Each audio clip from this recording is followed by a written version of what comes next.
দুগ্ধপোষ্য শিশুর মায়ের জন্য রোজা রাখার ক্ষেত্রে কোনো শৈথিল্য আছে কিনা?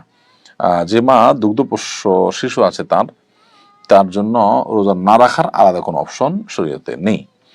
তবে ব্যাপারটা যদি এরকম হয় যে দুগ্ধপোষ্য সন্তান তিনি এই মায়ের দুধ ছাড়া অন্য কোনোটার উপর আর নির্ভরশীল না, বা অন্য কোনো দুধের ভালো কোনো ব্যবস্থাও নেই, এবং এই দুধ মা রোজা রাখলে শুকিয়ে যায়, এরকম অসুস্থ মা, এবং তাতে বাচ্চার কষ্ট হয়, মৃত্যু বা স্থায়ী রোগের আশঙ্কা হয়, এই রকম লেভেলের সমস্যা হলে তখন সেই দুগ্ধপোষ্য শিশুর মা তার জন্য রোজা না রেখে এই রোজাগুলো তার যখন স্বাভাবিক অবস্থা আসবে তখন রেখে দিলে আদায় হয়ে যাবে।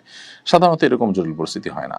অনেক বাচ্চার মায়েরা আছেন যারা বুকের দুধের বিপরীতে তারা ফিডার ইত্যাদিতে খাওয়াচ্ছেন, বাইরে খাবার খাওয়াচ্ছেন, আলহামদুলিল্লাহ তাদের সাথে বাচ্চাদের চলতে পারে। আবার এমন হতে পারে যে দিনের বেলা আপনি লম্বা সময় ঘুমিয়ে রাতের বেলা জেগে থাকলেন, তাতে করে বাচ্চা আপনার সাথে ঘুমে কাটালো, একটা বড় অংশ ঘুমিয়ে চলে যাবে, বাকি যেটা আছে সামান্য একটু কান্নাকাটি বাচ্চা করবে, সেটা সামলাবার মতো। এরকম হলে তার জন্য রোজা না রাখার কোনো স্কোপ নেই।